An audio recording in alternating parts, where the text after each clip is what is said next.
Assalamualaikum warahmatullahi wabarakatuh. Anak-anak tahun 6 sekalian. Okey, hari ni kamu belajar subjek Jawi dengan Ustazah. Nama saya Siti Marliana binti Abdullah. Kamu boleh panggil saya Ustazah Marliana. Okey. Untuk Jawi tahun 6, kamu buka buku teks dekat bahagian isi kandungan. Okey, isi kandungan. Okey, kita ada 3 tajuk besar, iaitu yang pertama homograf, yang kedua gabungan kata, dan yang ketiga tanda sempang. Okey, untuk tajuk-tajuk tersebut kita ada tajuk-tajuk kecil, nanti kamu boleh tengok kemudian ya. Okey, untuk hari ni saya nak sentuh tajuk yang pertama, iaitu homograf. Okey, boleh buka muka surat 2. Okey, muka surat 2. Okey, baik. Untuk homograf, okey, apa itu homograf? Okey, yang kamu tahu homograf tu apa? Okey, pernah dengar tak homograf tu apa maksud dia? Okey, Ustazah terangkan dulu bahasa yang senang kamu faham. Okey, homograf terjadi apabila berlaku perkongsian vokal. Okey, homograf ni berlaku apabila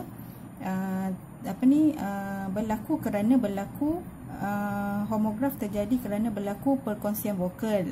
Itu maksud dia. Okey, kita tengok lagi detail. Okey, pasangan kata yang sama ejaan tetapi berlainan maknanya. Okey, saya ulang balik.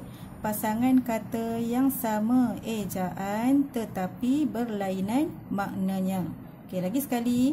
Pasangan kata yang sama ejaan tetapi berlainan maknanya. Okey, macam mana nak fahamkan tu? Okey, bila kamu tengok dekat dalam ejaan, dalam ayat ni, kamu boleh faham sebenarnya. Okey, kita pecahkan. Kita pecahkan satu persatu. Okey, pasangan ni biasa kita tahu pasangan ni biasanya ada 2. Okey, contoh kasut. Sepasang kasut ada 2 kan? Okey, 2 kata yang sama ejaan. Okey, ejaan apa? Ejaan dalam tulisan Jawi, dalam Jawi lah. Okey, tetapi berlainan maknanya. Okey, maknanya maksudnya lah. Berlainan maksudnya. Okey, kita ulang balik. Pasangan kata yang sama ejaan tetapi berlainan maknanya. Okey, dia ada 2 perkataan dalam tulisan Rumi, dalam tulisan ABC tu, yang sama ejaan dalam tulisan Jawi tetapi maksudnya lain. Macam tu. Okey, boleh faham ya?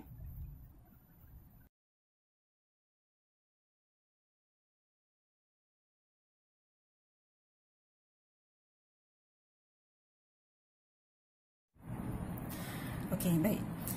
Untuk homograf ni terbahagi kepada 2 kumpulan. Okey, homograf terbahagi kepada 2 kumpulan. Okey, iaitu yang pertama kata dasar dan yang kedua kata berimbuhan. Okey, kata dasar dan kata berimbuhan. Okey, kata dasar dan kata berimbuhan ni Ustazah akan sentuh dulu tajuk yang pertama ni dulu, iaitu kata dasar. Okey, yang kata imbuhan ni nanti kemudian Ustazah akan terangkan. Okey, sebab nanti kalau Ustazah terangkan dua-dua ni nanti kamu pening.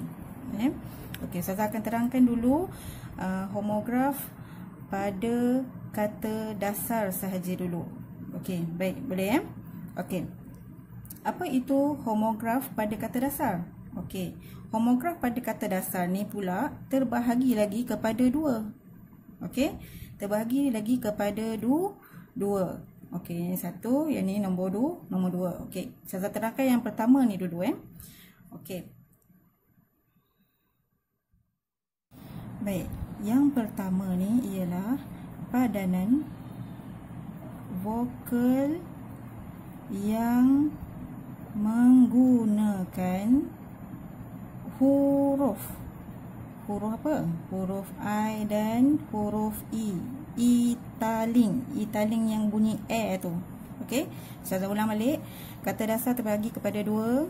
Okey, yang pertama padanan vokal yang menggunakan huruf I dan E taling, iaitu bunyi Okey, dan yang kedua, okey, padanan vokal yang menggunakan huruf O dan U. Okey, ada beza kan? Okey, kata dasar yang pertama, padanan vokal dia yang menggunakan huruf I dan E, Okey, dan yang kedua, padanan vokal yang menggunakan huruf O dan U. Okey, kedua-dua kata dasar ni dia menggunakan huruf dalam tulisan Jawi, huruf yang sama, iaitu okey, kalau I dan ni dia menggunakan berkongsi huruf Jawi yang sama, iaitu huruf ya. Okey, untuk yang kedua ni pula, padanan vokal yang menggunakan huruf O dan U berkongsi huruf yang sama, iaitu huruf waw. Okey, jelas ya? Okey, yang ni yang dikatakan pasangan tu tadi. Pasangan tu tadi huruf I dan E. Okey, yang ni pula huruf O dan U. Yang ini yang pasangan yang menggunakan kata yang sama dalam ejaan Jawi, iaitu huruf ya, dan lagi satu ni huruf waw, tetapi berlainan maksud dia. Okey, apa maksud dia? Okey, kita tengok contoh. Okey, baik. Jom kita tengok contoh. Okey, kita tengok contoh dulu.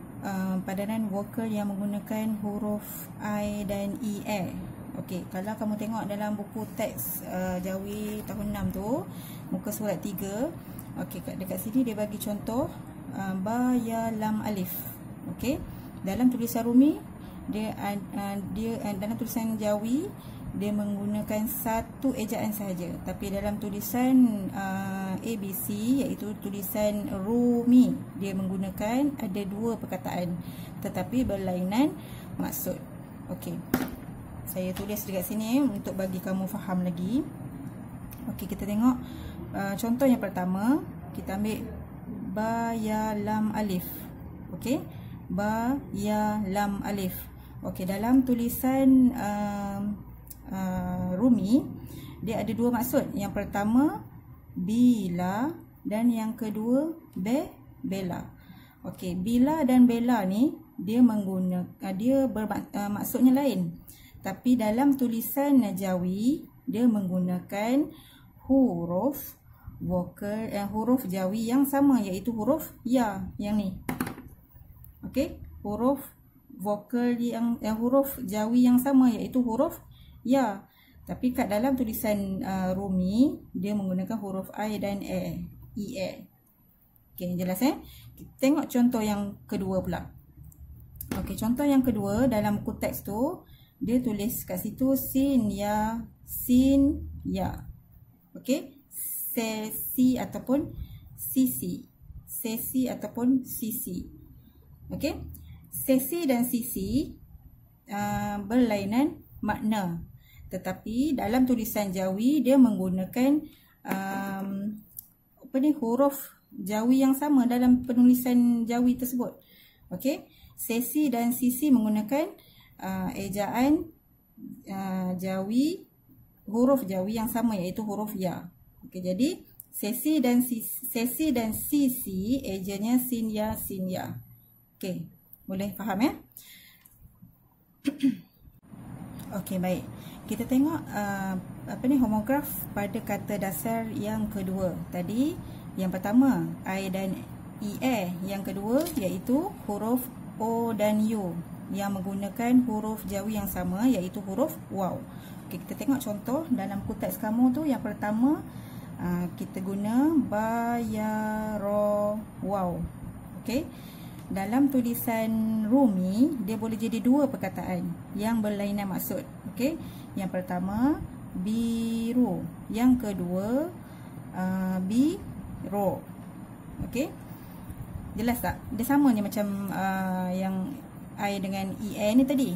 Okey, cuma kat sini dia menggunakan huruf O dan U dan menggunakan huruf Jawi yang sama, iaitu huruf waw. Okey, yang ni huruf waw.